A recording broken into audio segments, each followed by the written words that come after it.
welcome to South Asia Today, a show that provides you the glimpses of South Asia. I'm your host, Shivangi Mishra. Let's begin with the headlines first. China drags Pakistan deeper into debt trap. Students from Gilgit-Baltistan face discrimination at universities in Pakistan. And people in India celebrate Holi with fervour.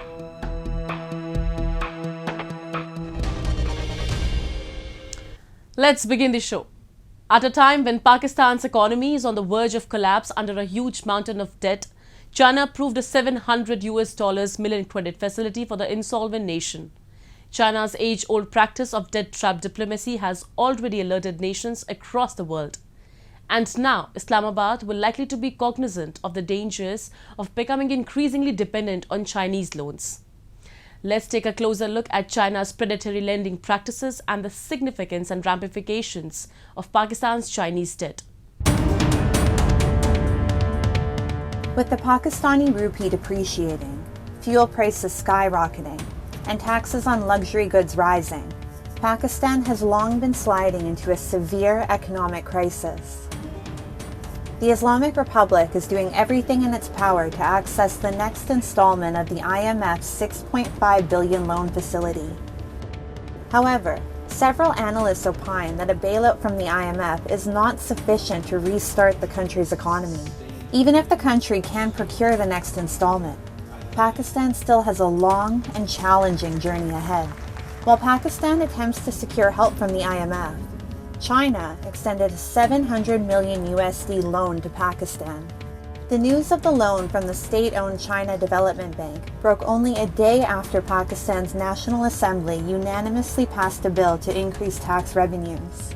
Islamabad's debt to Beijing will now rise, placing the country in a more precarious and compromised position than ever before. Speaking of the loan, former Pakistani central bank deputy governor was eager to downplay any risks. He said to Reuters that the fact that new money is being committed to Pakistan and old loans are being rolled over despite this is a sign that the global community is committed to helping Pakistan meet its external challenges. Critics, however, claim that instead of working with other countries to help distressed borrowers, China is attempting to prioritize its own interests. China is now the world's largest sovereign creditor. Beijing's practices are challenging the conventional approach to sovereign defaults. The possibility that Chinese loans to Pakistan, Sri Lanka, and other countries in India's immediate neighborhood could be used as leverage has deeply concerned the United States.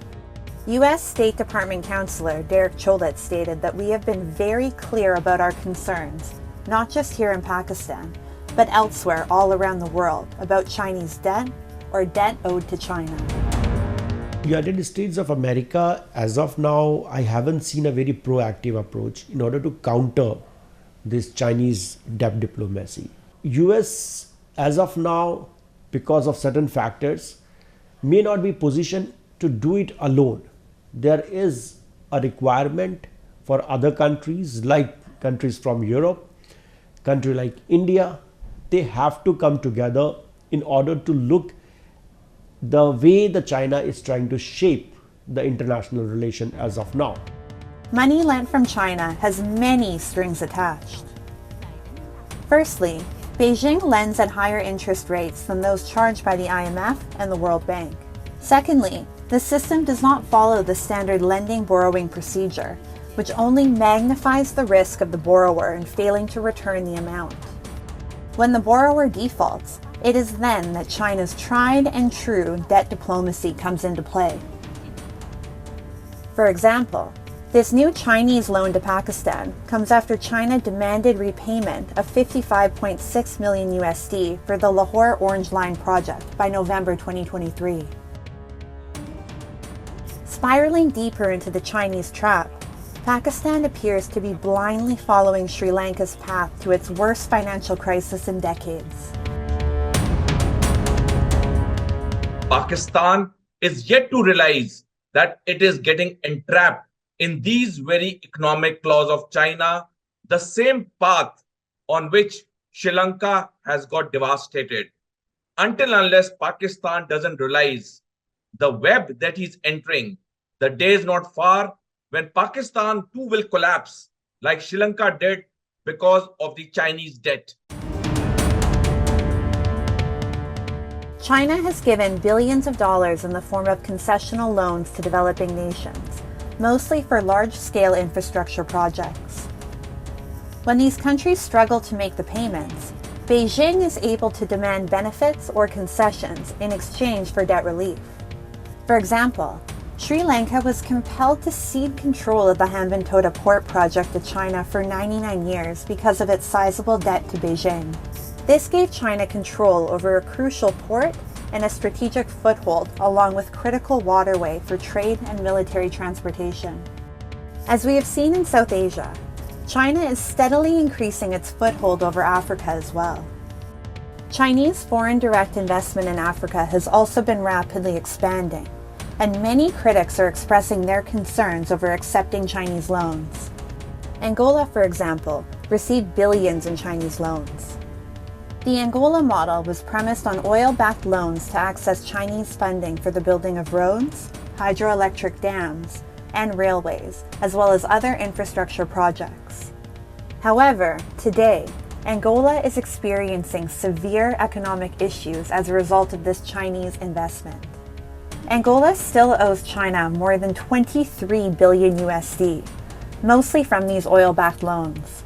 With declining production, most of Angola's output is going to China, preventing Africa's second-largest oil producer from selling its major source of income on the open market.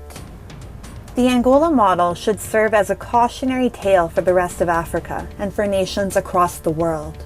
China, of course, has rejected the Africa debt trap claim, and many countries still appear eager to accept Chinese funds. Moving on. Nepal celebrates a number of festivals and events throughout the year which are a true manifestation of its rich culture and traditions. Recently, BVS Utsav or Carnival was organized in capital Kathmandu to help students learn more about the cultural diversity in the country. Have a look. A fair in Nepal helps students to learn more about culture and traditions. Recently, the BVS Utsav or Carnival organized had the theme showcasing the cultural diversity of the country. Dibang Bharal, a student in the 6th standard who didn't know anything about Lakhe, the demon deity who lives in the alleys of Kathmandu Valley and comes out on the street occasionally. It was on social media that Dibang got to know about the demon deity and chose to get a costume like that of deity and decided to perform a dance at the school. It was very good to be a Lakhe, and it was very hard to learn the dance, and I felt very proud to be a Lakhe. The demon deity, the legendary Lakhe, is one of the cultural symbols of Newa, the aboriginals of the Kathmandu Valley. The flamboyant mask dance performance by the demon deity is jubilant to watch during Newari festivals, especially in the Indra Jatra. Legend has it that the first Malla king brought goddess Taliju Bhavani to Kathmandu, where it is enshrined. Lakhe, not finding his patron goddess Taliju, followed the footprints of the Malla king and arrived in Nepal from the south. Later, goddess Taliju appeared as living goddess Kumari, and Lakhe continued to walk the chariots of Kumari in this great festival. It is only the month of September when the masked dancers appointed as Lakhe after vigorous rituals and selections come out on the street. I got Lakhe from social media. I didn't know what was Lakhe. From social media, I saw Lakhe and I wanted to be a Lakhe too. And I requested sir to be a Lakhe, and I learned the dance and I danced today. After undergoing practice for 2-3 days, Baral was able to perform in front of hundreds of fellow schoolmates and guardians in a show organized at the Brihaspati Vidya Sadan. Now Dibang knows about Lakhe and has been spreading words about the demon deity among his classmates. Lakhe dance is divided into 4 different depictions, that is snake, frog eagle and tiger. Saber-toothed Lakhe pounces in the free-flowing, well-coordinated dance movements.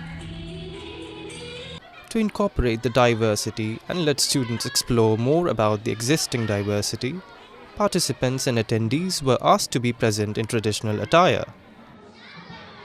Being a Nepali and being in this part of the world, we definitely have very valuable tradition, culture in our history. And as a school, I think it is also our responsibility to get our students, our families connected to the roots. And one way to do it is to bring in these cultural, traditional programs in school. Students from various standards performed dances, sang in chorus, and played traditional musical instruments during the 4-hour event. Now we take a look at some happenings in Asia in a segment called Asia Watch. Craftsmen in Mosul's Al Quazin neighborhood spend hours creating a special clay paste to make ovens, which they say date back thousands of years. The clay ovens known as tanur are used to bake traditional bread, and in which many in Iraq still use to cook popular dishes such as meat and fish. Craftsmen and bakers say, while steel ovens operated by fuel are more widespread, their clients still prefer clay ovens that give the bread a special taste. Khalid Al-Quaz, a 50-year-old craftsman, says he has been working in this job for decades and inherited it from his father and grandfather. He usually makes 3 or 4 ovens per day in his workshop at Mosul's old city, and sometimes more if he has bigger orders. In a local bakery, bakers make the popular tandoor bread in the clay oven. Bakers say one clay oven would typically last for 2 years at most, but demand on bread baked in such ovens has been always high.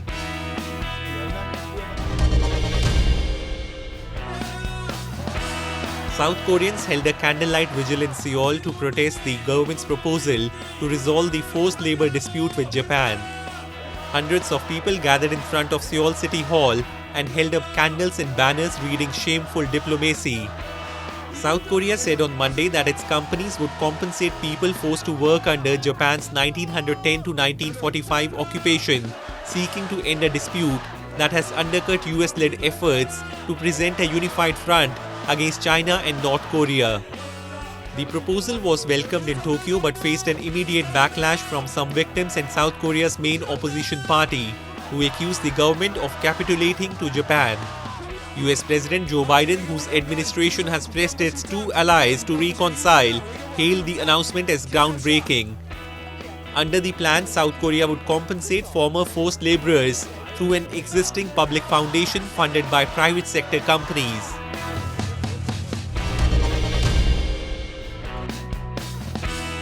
The Washoku World Championship was recently held in Tokyo. This was the 10th edition of the event, which aims to take Japanese cuisine to new heights.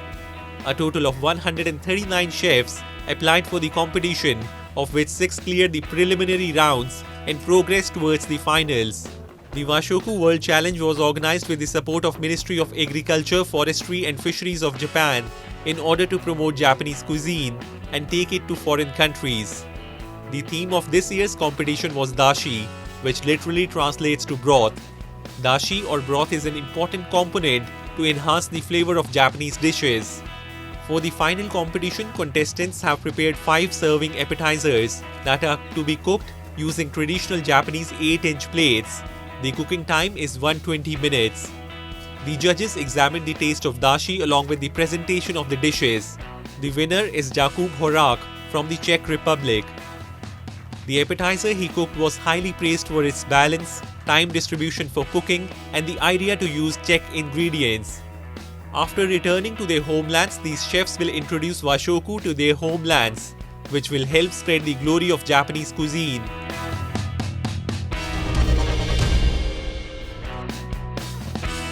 Japanese global motorbike giant Yamaha Motors is trying to be inclusive in its employment procedures. 90% of Yamaha's annual sales come from foreign countries. Yamaha tries to hire employees from different nations and genders in its firm. Yamaha Motor Mirai is the name of the entire company.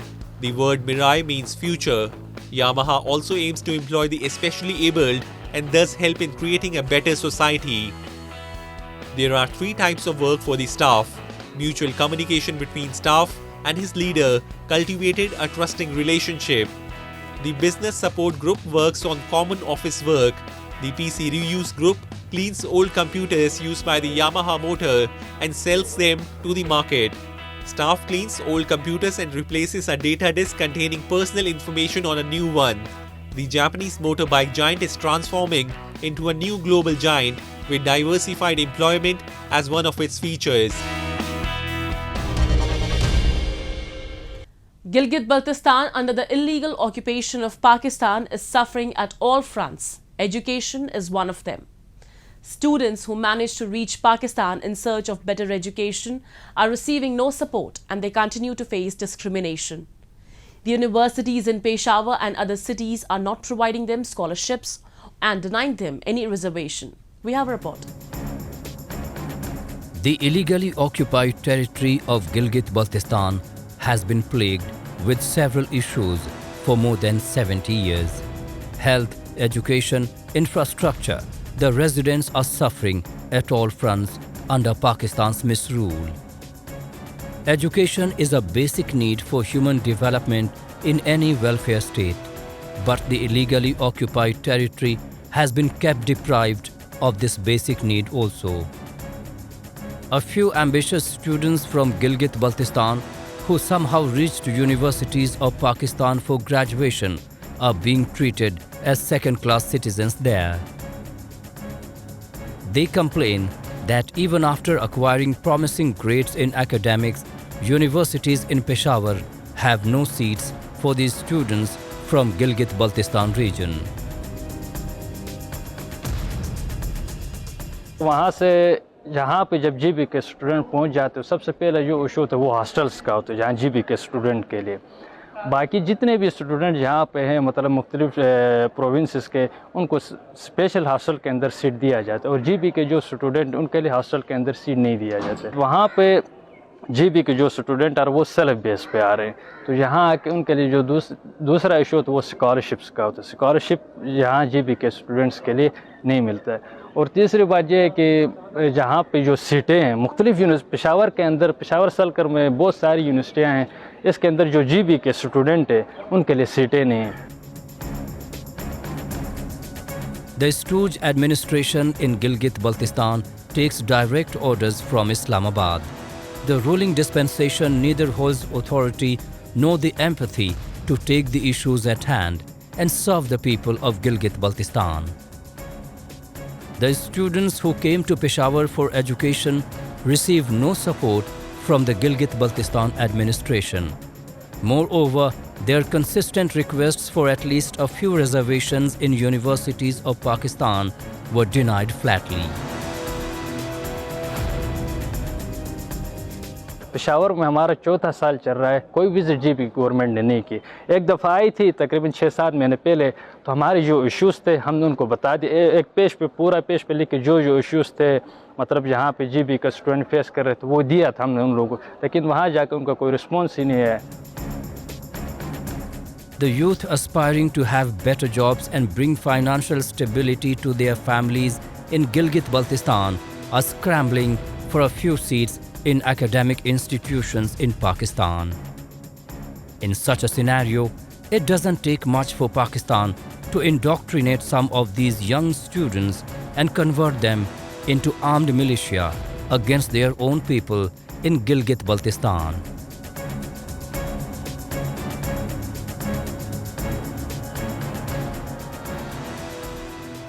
One of the most celebrated festivals in India is that of Holi. Also known as the Festival of Colours, the occasion also marks the victory of good over evil. People smear each other in colours and sing and dance with joy to celebrate the festival. Holi in the Brij region of Uttar Pradesh is a sight to behold, where it is celebrated with immense religious fervour. Let's have a look at this year's celebrations.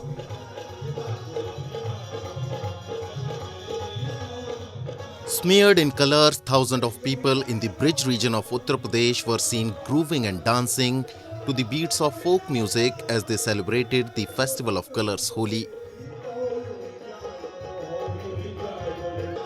Consisting of religious towns like Mathura, Vrindavan and Barsana, the Brij region is believed to be the birthplace of Lord Krishna, where he spent most of his childhood. In this region, Holi is a weekly affair, while in the rest of the country, it is celebrated just for one day. People from different parts of the country also throng the Brij region during this time to celebrate the occasion. आज जैसे होली हम मना रहे after COVID we are enjoying the thoroughly और club में तो क्या मजा ही है देखो हम किसे रंगे रंग में रंगे हुए हैं और यहाँ पे प्रोग्राम मड पूल और रेन डांस हो रहा है we are thoroughly enjoying Thousands of devotees gathered in the holy town of Mathura to play the Festival of Colors with laddus, a popular North Indian sweet.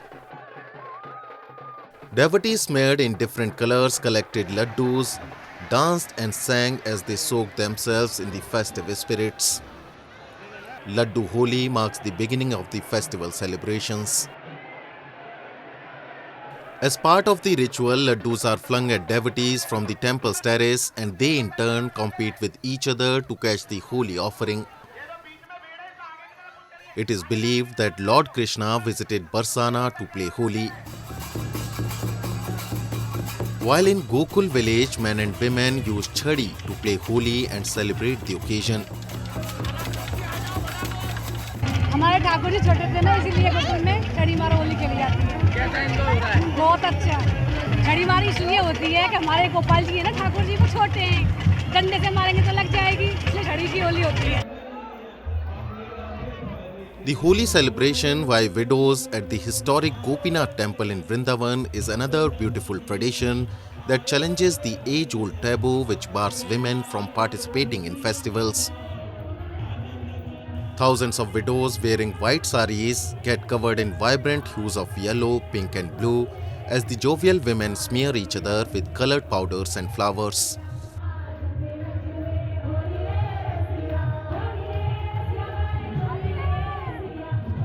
बहुत अच्छा लग रहा है आपके तो गुलाल नहीं है अगली साल तो गुलाल भी था और यहाँ तो बिजली हो रही है सब आनंद लेने के लिए आते हैं कभी आपने सोचा था कि यहाँ पे तो फूलों की बोली हो रही है तो किसी को अच्छा सबको अच्छा लग रहा है ये नहीं हो रहा है ऐसे नहीं हो रहा है किसी के ऐसे नहीं हो रहा है हम सभी होली मना रहे हैं बच्चे से लेकर बड़े तक तो सिर्फ विधवाओं को क्यों नहीं हमें उन्हें अलग से ट्रीट नहीं करना चाहिए everybody has right to celebrate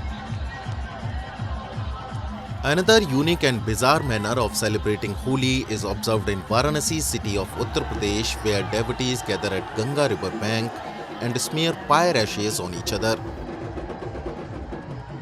It is believed that the tradition of the festival started when Shiva played Holi with fire ashes with his aides to celebrate the return of his wife goddess Parvati.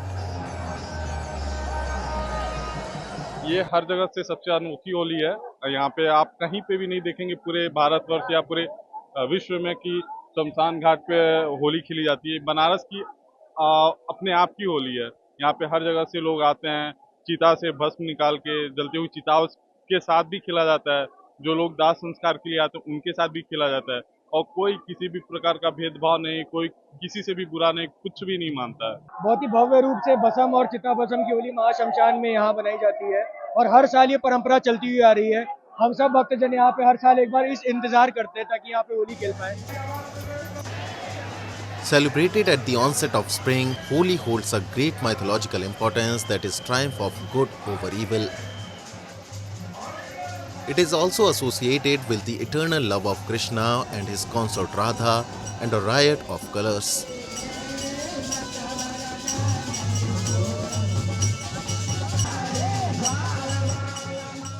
It's time for me to wrap up today's episode. We'll be back next week at the same time. This is Shivangi Mishra, signing off on the behalf of the entire production team of South Asia Today. Goodbye and take care.